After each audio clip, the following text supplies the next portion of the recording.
Terima kasih Tuhan, karena Engkau baik. Buat kami mengerti bahwa Engkau baik. Karuniakan kepada kami percaya karena Engkau baik. Mari Tuhan, ajar kami, buat kami mengerti, supaya kemuliaan-Mu, janji-Mu dalam hidup kami tergenapkan semua. Terima kasih Tuhan, hamba-Mu sampaikan apa yang Kau mau.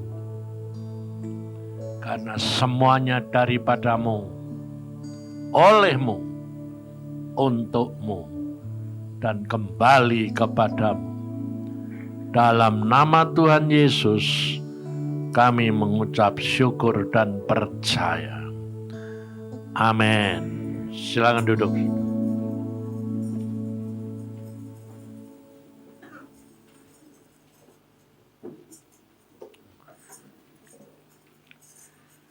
Mari kita buka dulu Yesaya 50 ayat 4. Ketaatan hamba Tuhan. Ayat 4. Tuhan Allah telah memberikan kepadaku lidah seorang murid,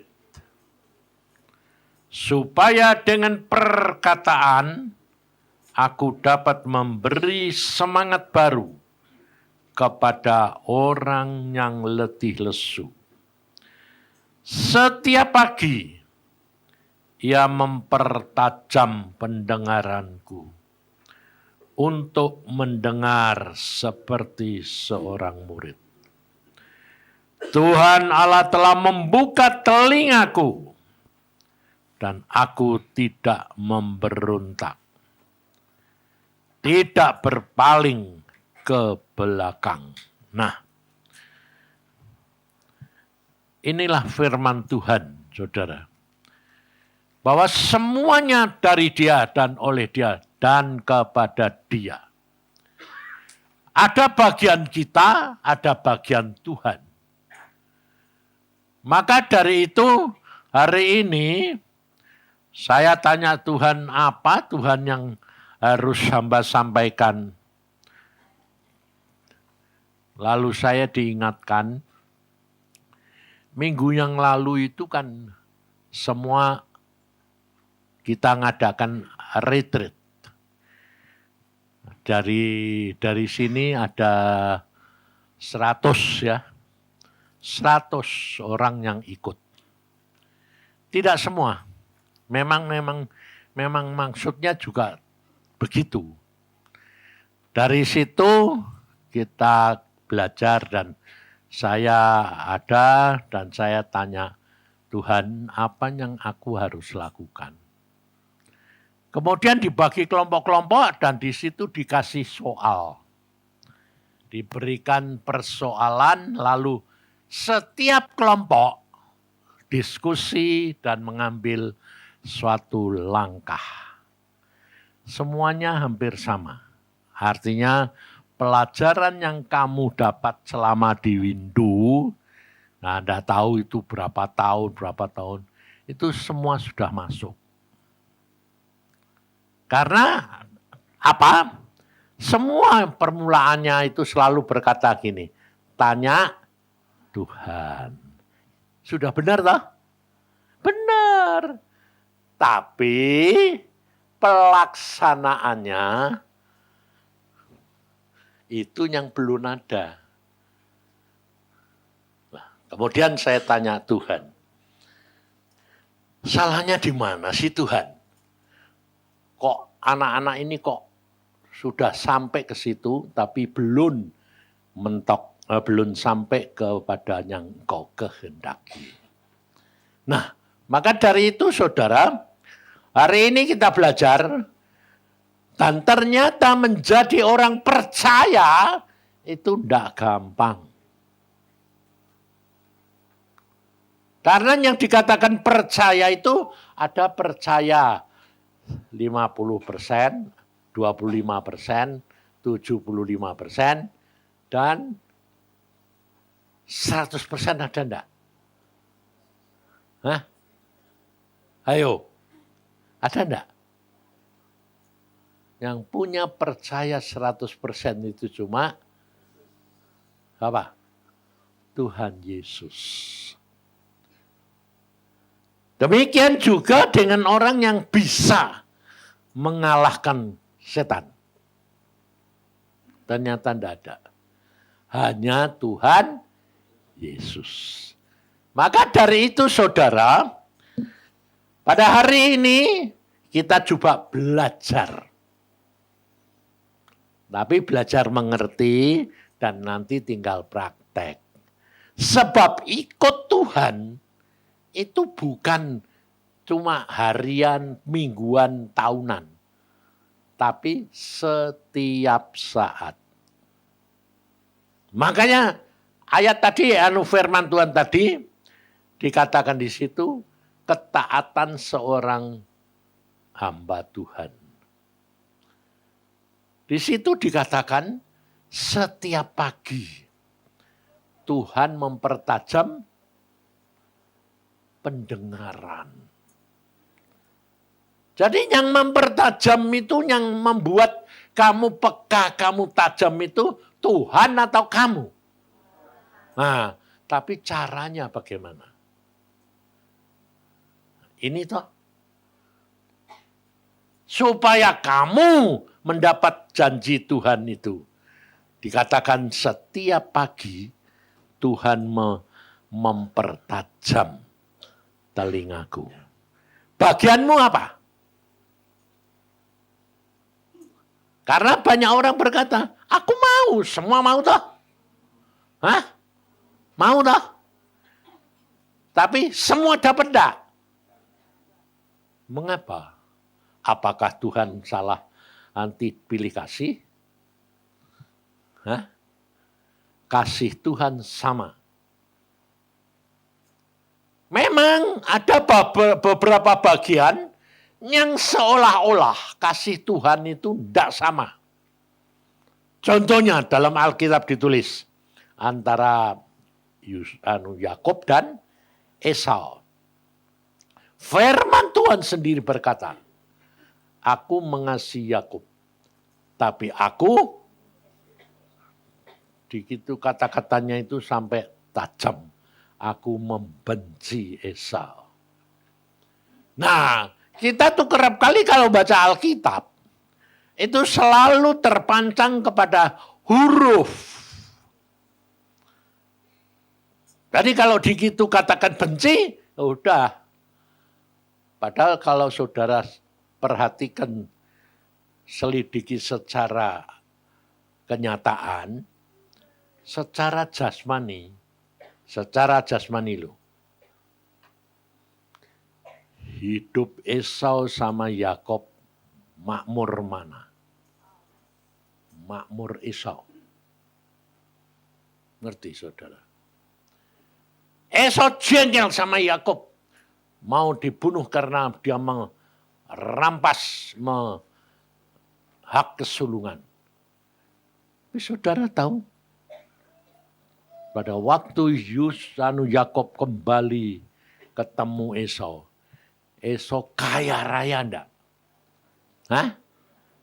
Esau berkuasa enggak? Esau luwih kuasa. Dia pada waktu nemui Yakub, pengiringnya berapa? 400.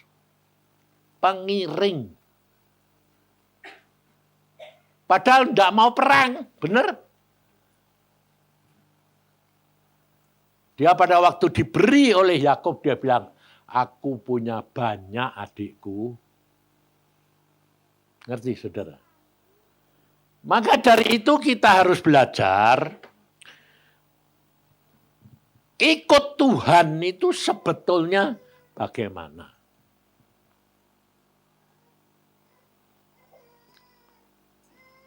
Semua orang mengatakan aku kepingin disayang Tuhan, betul? Tapi kamu perhatikan, bangsa Israel itu ada orang pilihan enggak? Hah? Terus kemudian penderitaan paling banyak dari bangsa-bangsa itu Israel atau bangsa lain? Ngerti saudara? Jadi kalau saudara dan saya baca Alkitab, makanya Tuhan berkata baca Alkitab. Dan pada waktu saya tanya kepada Tuhan, yang mana? Tuhan bilang, semuanya. Mulai dari mana? Dari Kejadian sampai Wahyu. Terus berapa banyak? Nah, diatur Tuhan semua. Kenapa? Tuhan tahu kemampuan kita. Tuhan tahu kesetiaan kita. Tuhan tidak nuntut kamu harus berapa gitu. Nggak bisa. Ikut Tuhan adalah pribadi demi pribadi. Yang dituntut Tuhan apa? Setia. Sadar diri bahwa kita adalah hamba Tuhan. Kemudian kamu harus tahu firman Tuhan berkata, kalau engkau sudah melakukan apa yang aku tugaskan, kamu harus berkata kepada dirimu sendiri, aku adalah hamba yang tidak berguna. Aku hanya melakukan apa yang harus aku kerjakan. Kenapa? Bukankah di dalam Alkitab diajari oleh Tuhan bahwa kita sejak percaya kita diangkat jadi anak Tuhan. Lalu kita mempunyai percaya. Lalu kita mempunyai kuasa. Tapi kenapa kalau sudah melakukan tugas yang Tuhan berikan kita harus berkata, aku adalah hamba yang tidak berguna. Sebab Tuhan mengingatkan kita, hineni nak. Apa yang aku lakukan, aku adalah guru dan Tuhanmu. Kamu belajar. Dia yang Allah sendiri. Anaknya Bapak sendiri. Tapi dia pada waktu jadi manusia, dia merendahkan dirinya dan mengosongkan dirinya. Perhatikan, ini yang Tuhan mau. Karena ini yang menyebabkan saudara dan saya bisa menyelesaikan apa yang Tuhan tugaskan kepada kamu. Sampai garis akhir. Tanpa itu, saudara tidak bisa. Kita semuanya itu pingin hidup berkenan kepada Tuhan. Amin. Bicaranya ini yang dasar. Maka dari itu hari ini kita belajar. Kita belajar dari anak muda, umpamanya kasus-kasus demi kasus. Contohnya anak-anak kecil, kita punya anak, ya toh? Bermasalah enggak? Enggak begitu banyak toh? Orang tuanya yang berkuasa segala-galanya, betul enggak? Cara kita mendidik, kira-kira nanti kalau sudah mulai dewasa, bermasalah enggak? Kalau sudah punya kehendak sendiri. Nah, jadi kita mulai umpamanya dari orang pacaran. Orang mau cari jodoh. Coba kita belajar. Kalau itu anak muda itu mau selalu dia bilang apa? Tanya. Hah? Itu sudah benar enggak? Hah? Langkah itu benar enggak? Kenyataannya tanya atau ada dua. Jadi tadi dia menghadap Tuhan tidak tanya. Tapi adalah karena aku sudah kepingin, tolong berkati. Izinkanlah. Ya toh? Jadikanlah itu jadi. Wah, ini jawabannya si Philip ini bilang, jadikanlah itu milikku. Itu jelas orang yang egois. Kalau yang agak ada kamuflase begini, tolonglah Tuhan, itu jadi kehendakmu. Itu termasuk orang apa itu? Menghimbau? Atau memaksa? Atau merayu? Nah, kamu nilai sendiri. Nah, maka dari itu kita belajar. Ini dari anak muda, nanti dari orang tuanya. Habis itu terus nanti pekerjaan, masalah, ya toh? Saudara, yang pertama adalah memang sudah benar, tanya Tuhan. Kenapa kita tanya Tuhan? Karena apa? Kita tidak tahu masa depan.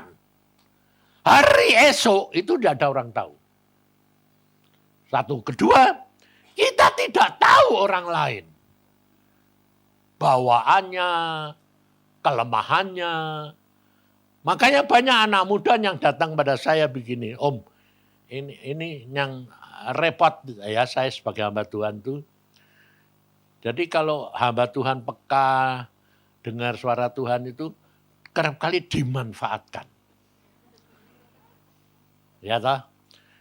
Makanya saya tuh orangnya tidak mau terpengaruh. Kalau ada orang tanya, saya cuma mau tanya apa? Bagaimana? Mengapa? Dah itu toh.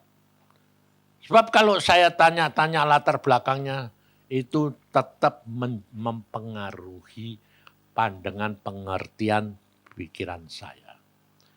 Maka dari itu kalau saudara dan saya punya masalah, dan yang pertama adalah langkah pertama Anda sudah benar adalah tanya Tuhan, itu sudah benar.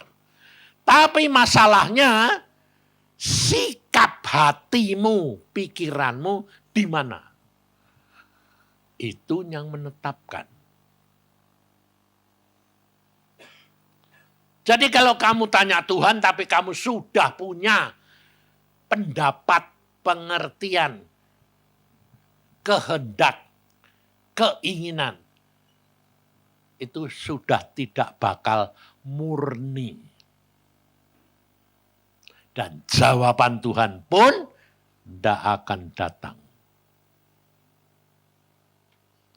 Karena apa? Karena Tuhan lebih tahu. Kalau dijawab nanti menurut kamu, dosamu tambah parah. Tapi kalau enggak, kamu juga tidak mau ngerti. Jadi Tuhan itu kerap kali juga pusing. Karena gara-gara kamu. Jadi jangan kamu kira Tuhan itu enggak sedih, enggak Karena apa? Karena aduh, ini anak-anakku ini kok bandelis setengah mati. Jadi semua orang tuh ternyata anak-anak Tuhan itu degil, egois, sok pinter, ya keminter, dan apa? Keras kepala, suka ngatur lagi. Udah sombong itu sudah bawaan. Kalau sombong itu adalah perkara akhir yang paling susah. Itu kesombongan. Sebab penilaian Tuhan itu bukan penilaian kita. Ngerti tidak? Jadi kalau kamu mau tanya Tuhan, harus kamu periksa diri, sikap hatimu dan pikiranmu. Harus netral, bersih sebagai hamba Tuhan, baru semua murni. Itu pun bukan hal yang gampang. Ini satu contoh. Seorang tanya sama Tuhan. Tuhan, apakah dia sudah senang, sudah ini, jodohku. Lalu Tuhan bilang, ini dijawab. Karena saya sendiri pun ikut dengar. Saya itu punya karunia yang agak aneh. Kadang-kadang Tuhan itu buka, kadang-kadang enggak. Jadi kalau ada orang berdoa itu kadang-kadang Tuhan mau jawab itu, saya bisa dengar. Jadi Tuhan ngomong sama orang itu tuh aku dengar.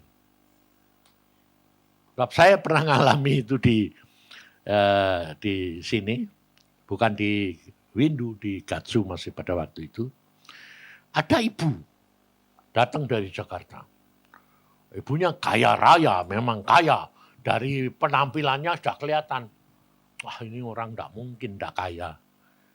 Oh sudah, rambutnya aja mungkin berapa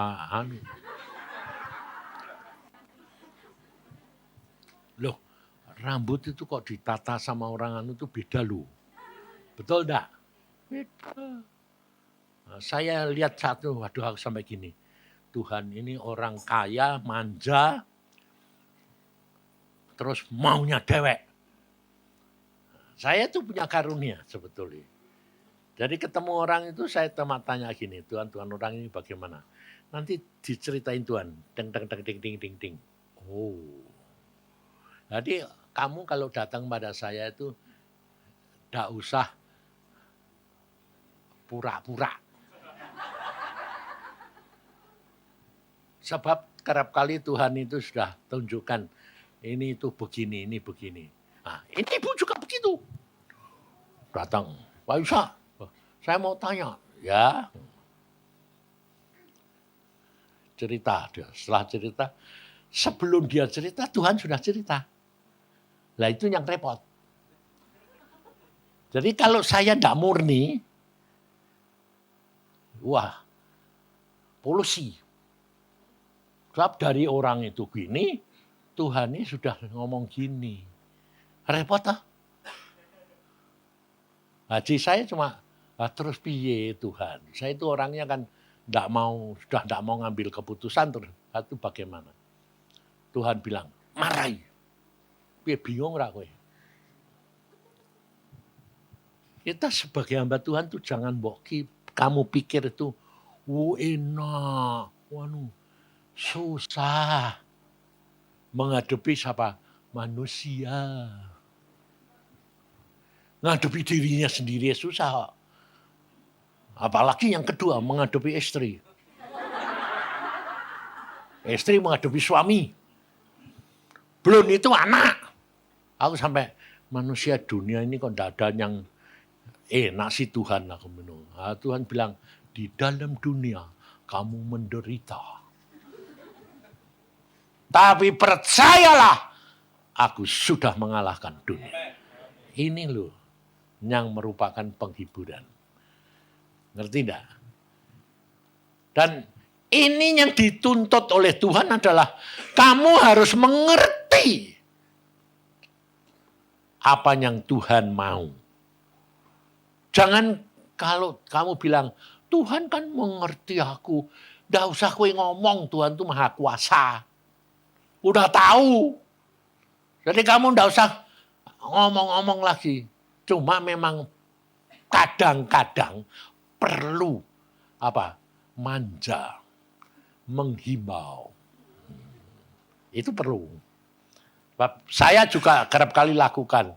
Dan saya yang ngajari Tuhan Roh Kudus, bukan saya sendiri. Saya bilang, Tuhan ini kenapa? Ngomong aja sama Tuhanmu. Ngomong apa? Ini. Loh, gitu itu kan mengasihi diri sendiri apa itu manja. Ya, Tuhan itu kadang-kadang perlu seneng lihat kamu manja. Aneh enggak? Makanya itu Tuhan tuh, waduh sudah susah. Nanti kalau saya manja dimarahi. Ini kayak ibu itu datang, cerita kesulitan ini. Tuhan Ibu bilang, itu kan dari versi dia. Marahi. Tak marahi toh. Aku orang enggak ngerti apa-apa kamu nih. Jangan manja. Jangan mengasihi diri sendiri. Kamu nih sombongnya setengah mati. Malah nangisnya 2 kali lipat. Orang datang minta dimengerti, minta dibantu, malah saya marahi. Setelah marahi, dia marah. Ya makanya. Tuhan juga pesan pada saya. Bayangin, Tuhan juga sudah pesan saya. Kamu cari hambaku Yusa, kamu kena batunya. Bayangin saudara. Jadi kita ini kerap kali dipakai Tuhan untuk seolah-olah tidak menjadi alat dia, tidak menghibur, tapi malah memarahi. Sekarang saya tanya, kamu rela enggak?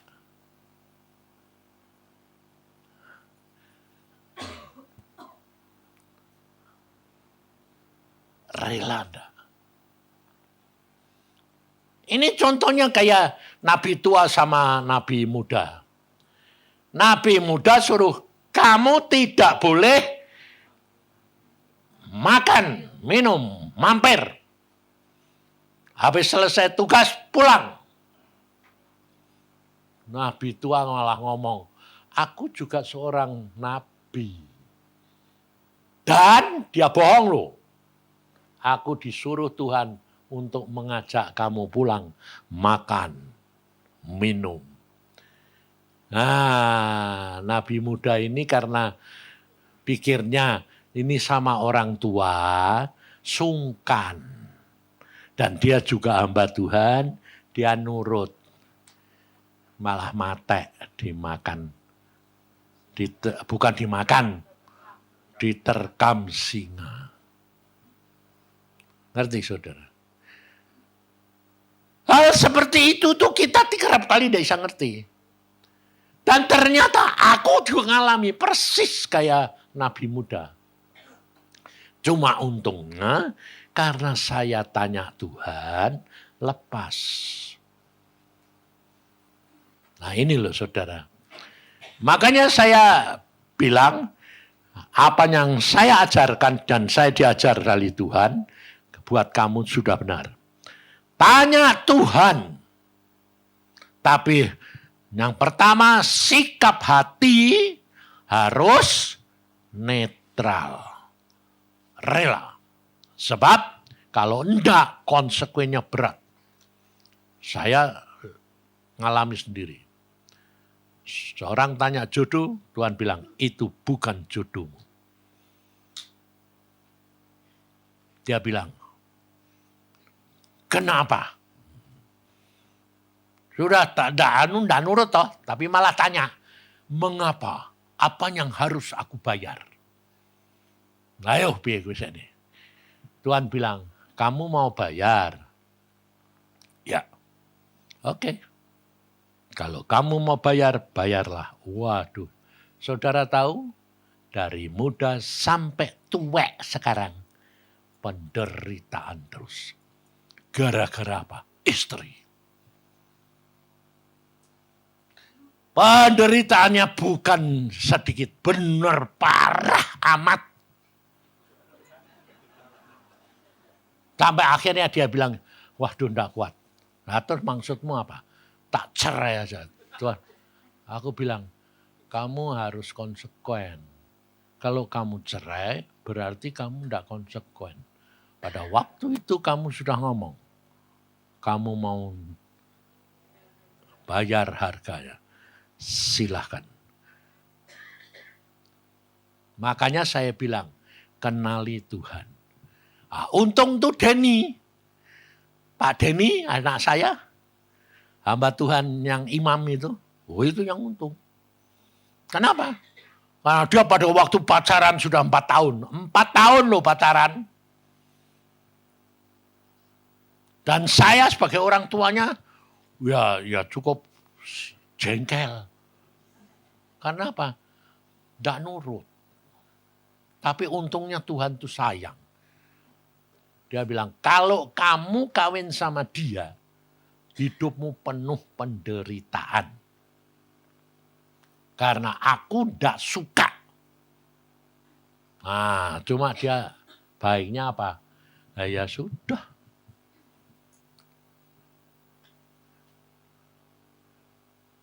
Pisahkan Tuhan. Nah, akhirnya dipisah.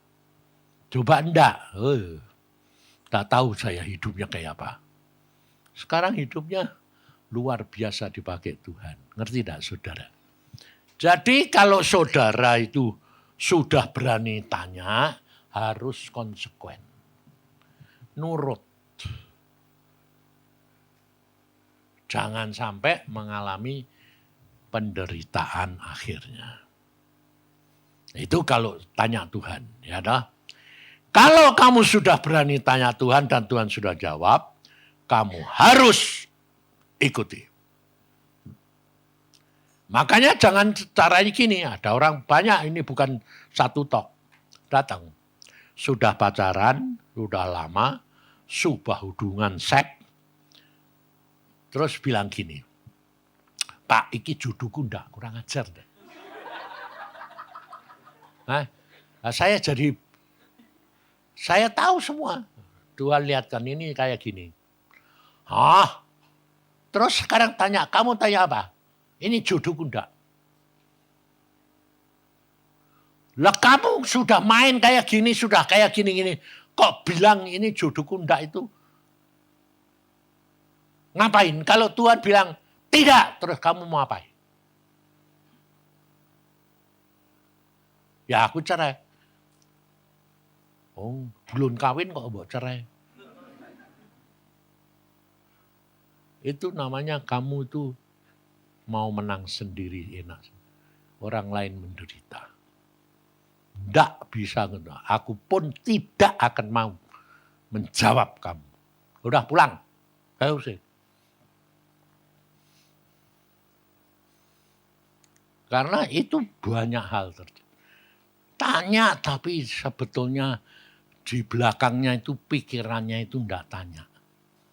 Tapi cuma minta dukungan supaya kehendaknya dituruti. Nggak mau saya orangnya enggak peduli.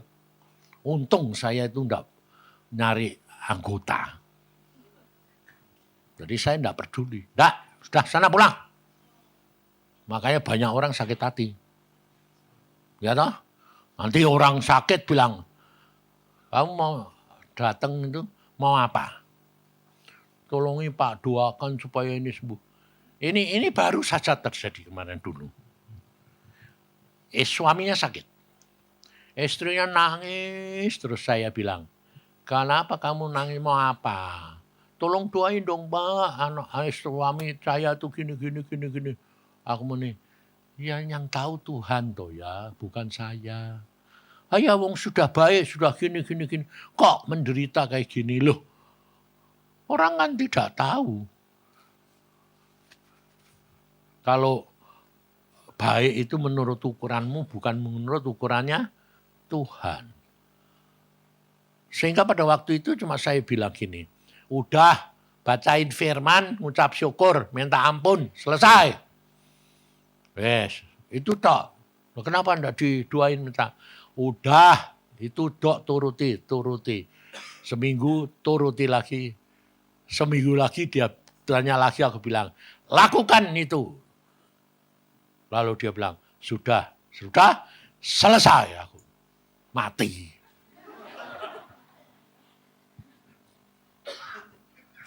Terus dia juga mati, terus dia bilang, terima kasih, bisa terima kasih. Kenapa kamu dulu waktu itu minta ngotot sembuh? Ya, enggak ngerti. Sekarang saya mengerti. Lebih baik dia pulang. Ya wes toh. Yang penting selamat masuk surga. Betul enggak? Ngerti saudara? Jadi di sini kita tanya Tuhan. Tapi kalau kita mau tanya Tuhan harus punya sikap yang netral.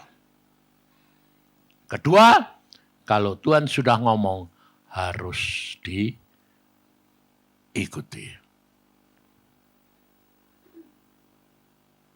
Sebab Tuhan itu cara menilainya lain-lain.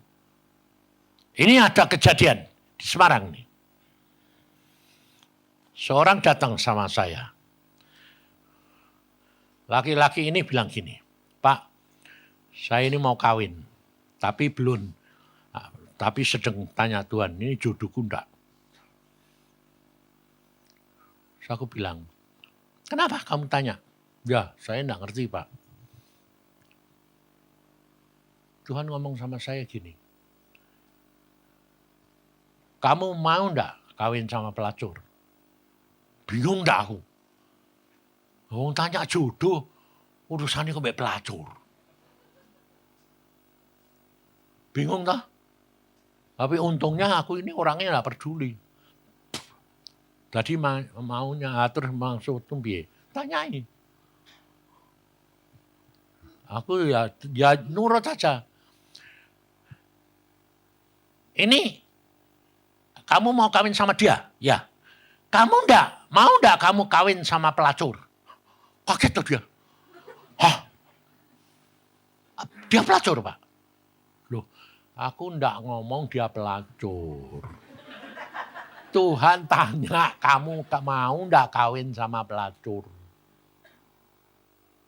Dia bingung. Nah, untungnya dia baik. Dia bilang, kalau menurut Tuhan bilang, kawin.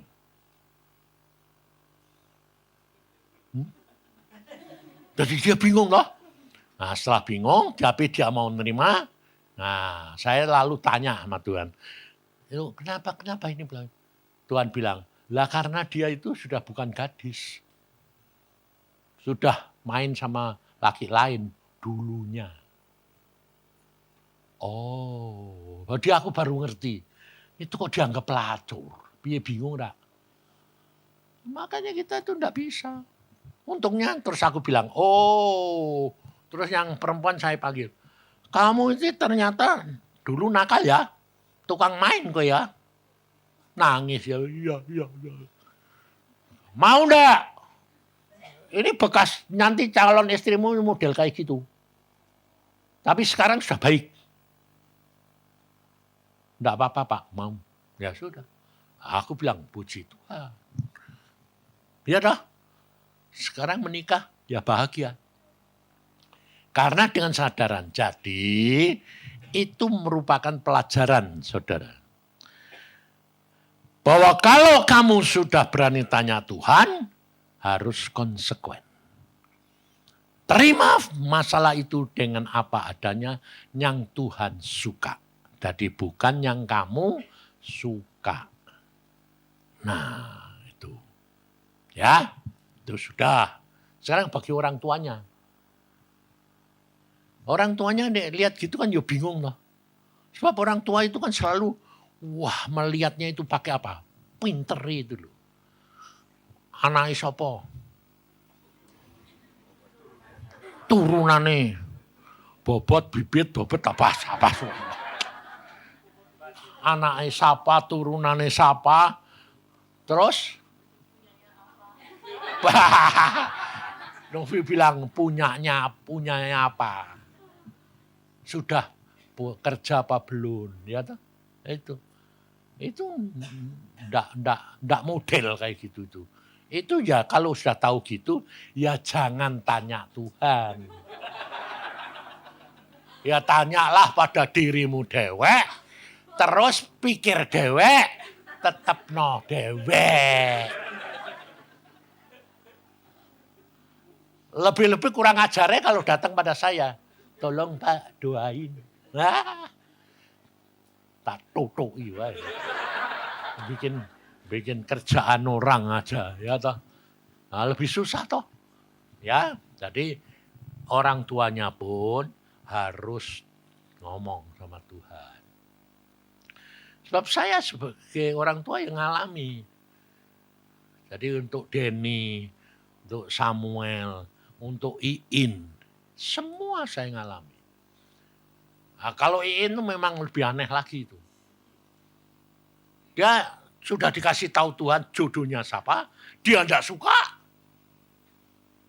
Karena di Belanda toh, tanyain mbak Tuhan, nah gini, dengan sikap hati, nakal. Nakalnya gini, semoga papa diberitahu Tuhan, boleh ganti yang lain. Jadi dia lalu bilang gini, Pak, aku sudah dikasih tahu jodohku, tapi aku tidak mau ngasih tahu kamu. Tolong doa, yang mana jodohku? Sebut namanya, kurang ajar dah. Aku sampai, ini anakku satu ini, nuakal ini. Memanfaatkan bapaknya. Jadi pada waktu saya balas suratnya itu, mengenai jodohmu, Tuhan belum ngomong. Aku pikirku, Mbak, jawabnya gitu. Tuhan, saya tulis Tuhan, belum. Tuhan ini bilang, Tuhan. Terus ngomong dia, tulis, Tuhan apa? Tuhan ngomong. Loh. Wong aku mau tulis Tuhan belum ngomong, Tuhan ngomong. Jodohmu namanya Paul. Aku ganti tanya toh, Paul tuh yang mana? Itu loh Tuhan bilang, itu loh orang yang dulu bantu dia masang korden. Waduh, mateng aku. Aku lihat gitu terus langsung aku bilang, aduh Tuhan. Tuhan bilang, kenapa? Waduh, orang sombong model kayak gitu. Orang sombong, orang kayak gitu kok. Mbok jodohke anakku. Tuhan jawabnya, itu kayak kamu. Mate rak. Karena anakmu pernah ngomong, aku mau kepengin jodoh kayak papa. Rasain makanya jangan ngomong saenaknya. Karena ternyata Tuhan bilang, itu persis kamu, muda. Ya tapi aku sekarang berubah. Apakah dia berubah? Itu urusan Tuhan. Ngerti tak? Bayangin saudara, saya itu ngalami semua. Jadi kita itu tanya Tuhan karena Tuhan tahu apa yang akan terjadi. Kayak Samuel sama Evi, itu pacaran. Ya toh? Habis pacaran, pisah. Sempat pisah berapa tahun ya? Berapa tahun gitu, Evi pacaran sama orang lain. Sammy juga pacaran sama orang lain. Bayangin saudara, nakalnya kayak apa? Hah? Wah! Ini ada yang nyeletuk, kayak angkong. Kok seperti kamu tahu engkong nakal? Kalau saya terus terang, nakalnya lebih daripada anak-anakku, tidak ada yang kayak aku. Bapakku pacaran sama tante, aku masih macari orang patok. Jujur saya. Jadi kalau saya itu sama Ma itu anugerah dan Tuhan yang menetapkan. Kalau tidak kuat. Bayangin saya sudah pacaran, sudah ditetapkan Tuhan. Masih gandeng orang 3-4. Kalau saya pulang sekolah itu, yang rebutan bonceng naik sepeda motor. Itu orang 3 itu rebutan. Sekarang jadi dokter gigi semuanya. Karena itu teman sekolah. Itu rebutan tuh. Sampai saya pernah dengar geli saya. Pokoknya hari ini aku. Yang satu bilang, lu ya belum tentu toh. Dia milih siapa? Bayangin. Ini perempuan-perempuan. Aku dengar rebutan. Aku bilang, geleng-geleng. Dan itu pada waktu itu ada dosen saya. Dosen saya bilang, kamu dibuat rebutan. Ya itulah. Nah, saya ketemu dosennya gitu. Dosennya nakalnya sama dengan saya. Jadi saya malah untung. Jadi ujian saya enak sama dia. Dia tidak berani nakal-nakal. DM ini. Awas loh kowe. Aku dosen tak gitu kayak. Dia sampai akhirnya saya keluar dikatain gini. Awas loh kowe jangan ngomong-ngomong. Aku bilang, Mas, mbok lulus ke pandak. Terus dia bilang, wis cepat keluar. Kalau kamu di sini nanti jadi duri. Karena dia tahu, saya tahu dia apa yang dilakukan. Nah jadi ada untungnya juga ya ta. Hingga ujiannya lulus. Hidup dengan Tuhan itu luar biasa saudara. Kalau kamu peka, kamu nurut, itu luar biasa. Karena akhirnya Tuhan juga tanya pada saya begini. Selama ini apa yang sudah kamu lakukan? Aku bilang, aku tidak melakukan apa-apa. Aku hanya melakukan apa yang Tuhan putuskan, tetapkan. Tuhan berkata begini, apa yang kamu lakukan itu yang membuat kamu berhasil. Dan berkenan. Ngerti? Karena pada waktu itu tanyaan Tuhan sama aneh. Kalau sekarang kamu saya tidak pakai karena sudah tua, aku buang ke neraka. Bagaimana? Hakmu. Aku cuma nurut. Jadi kalau Tuhan bilang sudah ada dipakai, ya sudah. Tuhan mesem malan. Itu yang aku suka. Ngerti tidak? Maka dari itu, kamu harus belajar. Sikap hatimu ini dibenahin. Bahwa dahulukan Tuhan. Nomor satukan Tuhan. Karena dialah yang tahu apa yang akan terjadi. Apa yang kamu hadapi, dia lebih tahu. Jadi tidak masalah soal apa, tapi katakan Tuhan. Jujur, tulus hati. Supaya Tuhan mau ambil bagian dalam hidup kita. Demikian juga bagi orang-orang yang pengusaha. Kalau kita mau adakan apa-apa, mau melakukan apa, tanya Tuhan. Jangan kalau sudah di tengah-tengah baru tanya. Itu masalah yang ruwet itu.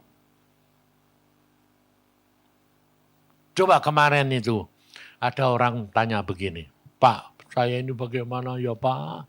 Dari tahun-tahun sudah 10 tahun lebih kok begini terus. Kenapa? Ya cari kerjaan enggak dapat, cari ini enggak ada. Loh, enggak mungkin toh, Tuhan pasti ada sesuatu hal yang enggak beres. Yang enggak beres apa? Mamai. Mamai itu nuntut sama anak laki ini, padahal anak laki ini sudah kawin, sudah nuntut terus, tidak dikasih, tidak dikutuki. Aku muni, lah punya mamah kayak ngono buat apa mbok urip mbok layani, aku bilang gitu. Loh, lah piye Pak? Ya wes, Tuhan bilang, kowe sudah kawin ya sudah toh. Orang tua ya dihormati, tapi tidak gitu. Bayangin. Minta kalau tidak dituruti, ngutuki. Marah terus. Sehingga anaknya ini kayak orang kena kutuk, terikat terus. Tidak bisa apa-apa. Sengsara. Makanya aku bilang, tanya Tuhan. Kalau Tuhan bilang, diam. Ya diamin toh. Kamu bilang, enggak punya, ya bilang enggak punya tang.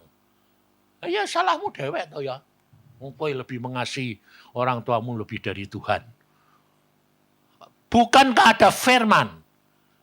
Kalau kamu menjadi muridku, kamu harus mengasihi aku lebih dari segala-galanya. Orang tuamu bahkan dirimu sendiri pun harus kalah terhadap Tuhan.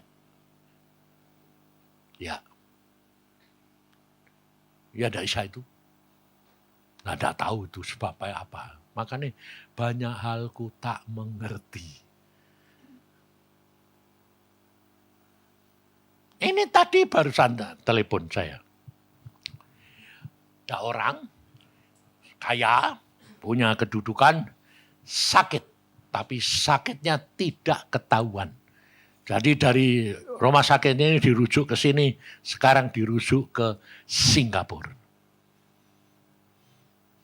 Tahu Tuhan ini tidak ngomong, cuma Tuhan ngomong, kalau sudah mau saya bawa pulang aja. Terus semua nawar. Jangan pulang dulu lah Tuhan, anaknya mau kawin, mau apa mau. Saudara tahu apa sebabnya? Ikatan dari pikiran kita terhadap berhala. Hal-hal yang merupakan berhala.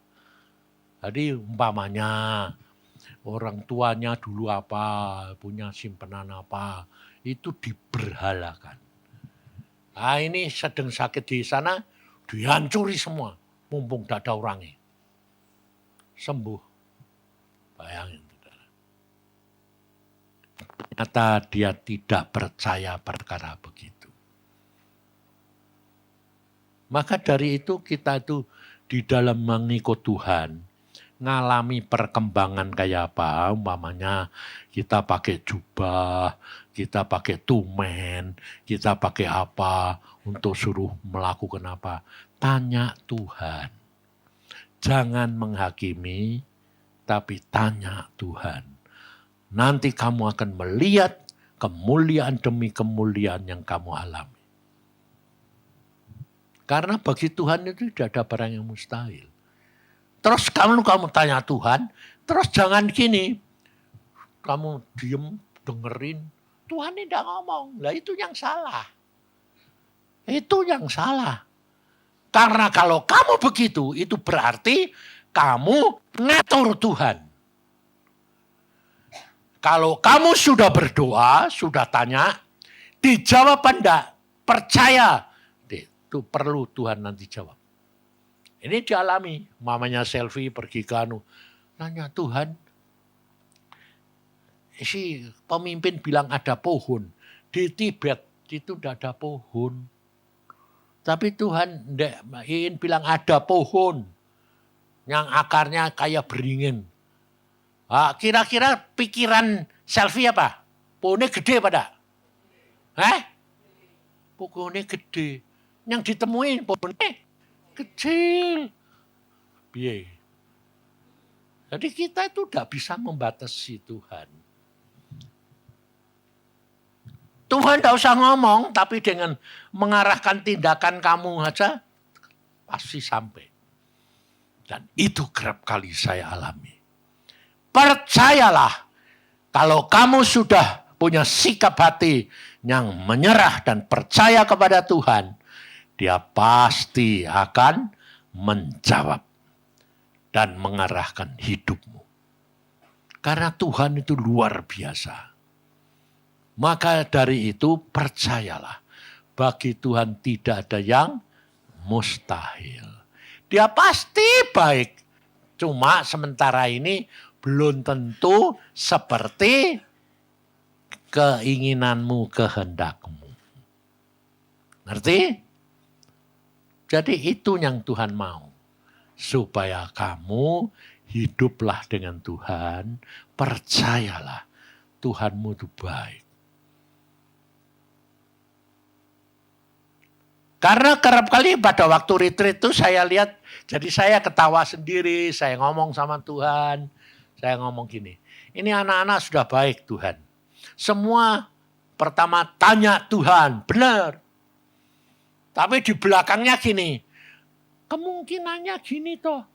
Kalau Tuhan ini tidak jawab ya gini, ya gini, ya gini. Loh itu sebetulnya, itu bagaimana sebetulnya? Itu tanya Tuhan tapi di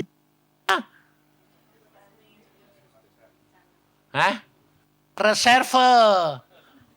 Ya toh? Udah punya kalau Tuhan begini ya begini. Itu namanya bukan mau nurut. Lah terus kalau saya tanya, lah kalau tanya Tuhan, nah Tuhan ini enggak jawab ya Om. Loh, kamu percaya enggak kalau Tuhan itu pasti jawab? Percaya. Nah, dia percaya ya enggak usah mikir. Lah terus piye? Ya diem lah. Lah diem nanti piye? Loh ya kok piye. Ya enggak piye. Ya diem. Sebab hal ini tuh saya alami sendiri ya. Aku bilang, Tuhan, kalau engkau enggak ngomong, aku enggak bertindak. Engkau tahu hatiku loh. Nah, karena Tuhan tahu. Jadi pada waktu saya mau dapat rumah itu, Tuhan ngomong gini, aku sudah sediakan rumah. Bayangin saudara. Aku sudah sediakan rumah bagimu. Wes. Aku tanya. Itu berarti aku pinjem, aku sewa, atau apa? Tidak jawab. Lalu saya mikir lagi, di mana? Tidak dijawab. Lalu dia bilang, nanti saja. Ya sudah. Dari kurang seminggu, sampai akhirnya kurang 3 hari, dan akhirnya ada orang bersaksi bahwa dia dapat rumah kurang sehari. Aku ngomong sama Tuhan, Tuhan, aku jangan seperti dia ya. Jawabannya Tuhan bilang, memang kamu tidak seperti dia. Seneng toh? Senengnya karena apa? Berarti aku lebih dari sehari. Karena aku mintanya sama Tuhan, aku jangan seperti dia Tuhan. Kurang sehari berat. Tuhan jawabannya begini, memang kamu tidak seperti dia. Waduh aku sudah senang. Tapi tanggapannya salah. Kurang sehari, mana aku bilang itu. Katanya aku tidak seperti dia. Memang. Lah mana? Ini kurang sehari. Lah memang kamu kurang sehari. Hah? Loh, aku kan minta kan lebih dari sehari. Ya itu kan kamu. Tapi aku ngasih kamu kurang. Ya sudah. Itu sore bayang. Malam ini saya bilang Tuhan ini cuma tinggal kurang semalam. Jadi sudah kurang sehari. Minta tolong ya Tuhan. Oke Tuhan. Di mana? Besok saja aku mau ngomong. Loh wong ini kok cuma kurang semalam kok Tuhan. Iya, tapi aku maunya besok. Ya wis lah. Bayangin. Saya tuh bergaul dengan Tuhan tuh sampai kayak model kayak gitu. Besok pagi-pagi jam 5 kita bangun sama Ibu Nani, sama semua loh. Waduh. Hamba-hamba Tuhan yang peka semua ini. Tuhan, ini sudah jam 5. Engkau ngomong besok loh ya. Dari besok kan mulai jam 5 toh. Itu masih gini. Nanti. Loh. Engkau ngomong kemarin bilang besok. Iya. Tapi mau ngomong di mana? Di gereja. Loh gereja itu nanti jam 7. Jam 8 baru pulang. Jam 11 rumahnya di robohin. Iya, kan jam 11. Ngerti enggak saudara? Di gereja pun dari jam 7 sampai jam 8 tuh saya tuh konsen. Jadi ini dengar firman, tapi pikiran konsen sama Tuhan. Ngomong enggak. Makanya saya bilang, relax. Kalau kamu konsen, tetap ndak bisa ngerti itu, mesti ketipu. Ketipu ini apa? Dengar. Tapi Tuhan ngomong belum selesai, aku sudah haleluya. Tuhan ini berhenti. Karena dia ngomong, rumahmu di Jalan Gatot Subroto. Belum ada nomornya, belum ngasih tahu yang pemilik siapa. Aku sudah haleluya. Tapi gara-gara istri. Karena si istri ini, karena tegang gitu, sudah ada. Loh, nanti dah. Jadi saya terpengaruh loh, jangan kamu kira tidak itu. Karena dia kepengen tahu, sudah Jalan Gatot Subroto. Haleluya. Tuhan ini tidak mau ngomong. Loh aku bilang, nomor berapa? Aku kurang ajar loh. Aku baru ngomong, usah mbok potong. Bayangin, gitu saja salah. Jadi kalau sama Tuhan itu harus duduk diam. Baik. Dia ngomong sampai selesai. Kalau sudah dah. Nah, baru bertindak. Kalau enggak bakal ngerti. Ngerti? Jadi kamu ngambil kesimpulan enggak sekarang ini. Apa yang kamu harus lakukan? Tanya Tuhan, tunggu sampai Tuhan bicara. Tunggu ini berat dah. Ini yang berat karena godaannya banyak. Ya dah, pikiranmu, setane, orangnya, wah sudah banyak sekali. Makanya itu kalau kamu punya masalah, itu kamu kemukakan Tuhan, udah tinggal, jangan dipikiri. Kalau kamu pikiri, tidak bakal datang. Dan akhirnya kamu menjadi bingung. Karena apa? Membias karena ada setan, ada pikiranmu, dan ada orang lain. Jadi yang dibutuhkan itu adalah hati yang netral, terus setia, taat, percaya, nunggu Tuhan. Dia tidak pernah terlambat dan dia juga tidak pernah tergesa-gesa. Tuhanmu itu tepat waktu. Dan dia tahu dan dia bisa mengatur apapun. Jadi tidak usah takut, tidak usah khawatir. Karena musuh kita ini yang jahat. Ngerti tidak? Saya sendiri baru ini, ketipu roh penyesat. Sampai saya bilang, aduh ampun Tuhan, ampun. Maka dari itu kita tidak tahu. Tapi mengucap syukur. Kalau kamu sudah minta ampun, pasti Tuhan buka jalan. Amin. Ayo, sudah jam 7 lah. Berhenti dulu. Kapan-kapan nanti disambung lagi.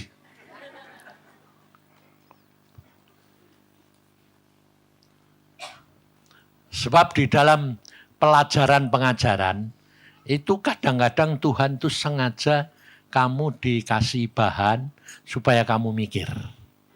Tidak pernah diselesaikan sampai tuntas. Itu Tuhan.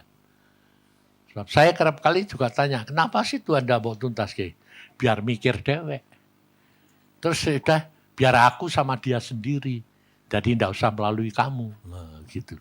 Ngerti tidak? Jadi jangan merasa bahwa kamu adalah hamba yang berguna. Tapi kamu adalah hamba yang tidak berguna.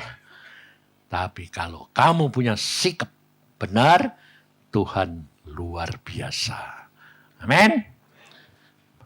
Tuhan, hambamu sudah sampaikan. Selanjutnya engkau sendiri berbicara kepada tiap-tiap anak-anakmu. Supaya mereka bergantung hanya kepadamu. Tapi tidak hanya kepada hamba. Supaya kemuliaanmu nyata. Dan dialami oleh tiap-tiap anakmu. Dan nama Tuhan dipuji-puji. Dan mereka menjadi orang yang berkenan kepadamu. Terima kasih Tuhan karena Engkau baik. Dalam nama Tuhan Yesus kami mengucap syukur dan percaya. Setiap orang katakan amin.